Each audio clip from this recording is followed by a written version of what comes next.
Chaque fois que l'homme avait été intime avec sa femme, il devenait extrêmement froid. Lorsque sa femme essayait de se rapprocher de lui, il se redressait immédiatement. Puis il lui ordonnait de quitter la chambre. Voyant que sa femme ne voulait pas partir, il se levait et se préparait à aller dormir dans une autre pièce. Avant de partir, il lui rappelait de boire l'eau au miel posée sur la table de chevet. Mais après 3 ans de mariage, l'homme ne savait toujours pas que sa femme était allergique au miel. À ce moment-là, la femme décida enfin de mettre fin à ce mariage à sens unique, dans lequel elle était la seule à donner. Le lendemain matin, elle prépara la valise de son mari comme à son habitude.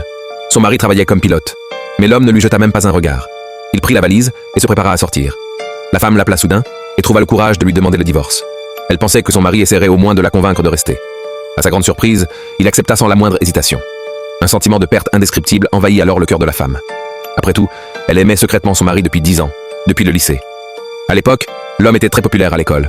Chaque jour, la jeune femme préparait une bouteille d'eau minérale, espérant avoir la chance de la lui donner. Mais la petite amie du jeune homme arrivait toujours la première et lui tendait sa propre gourde. Ensemble, ils semblaient si bien assortis. Alors la jeune fille cachait silencieusement sa bouteille derrière son dos. Elle n'eut plus jamais de contact avec lui. Contre toute attente, la petite amie du jeune homme décida un jour de rompre sans hésitation pour partir étudier à l'étranger. Après son départ, l'homme se mit à noyer son chagrin dans l'alcool chaque jour. La femme ne supportait pas de le voir sombrer ainsi. Elle resta silencieusement à ses côtés et tenta d'apaiser ses blessures émotionnelles.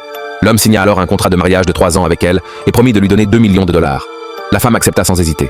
Mais l'homme la prit à tort pour une chercheuse d'argent. C'est pourquoi il resta froid envers elle tout au long des 3 années de mariage. Il ne savait pas que la femme avait accepté de l'épouser par amour, et non pour l'argent.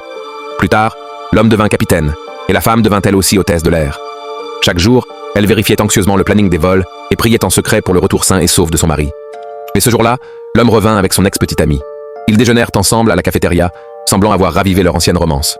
La femme le regarda tristement, ce qui fit naître un peu de culpabilité chez lui. Ce qui surprit encore davantage la femme, ce fut de découvrir qu'elle était enceinte. Lorsque l'homme rentra à la maison, elle hésita à lui en parler. Voyant qu'elle tenait quelque chose dans la main, il lui ordonna aussitôt de le lui montrer. En découvrant qu'elle était enceinte, il fronça les sourcils. La femme déclara qu'elle voulait garder le bébé et lui donner une identité légitime. Elle espérait que son mari ne divorcerait pas d'elle. Mais pour l'instant, l'homme resta silencieux et ne dit rien.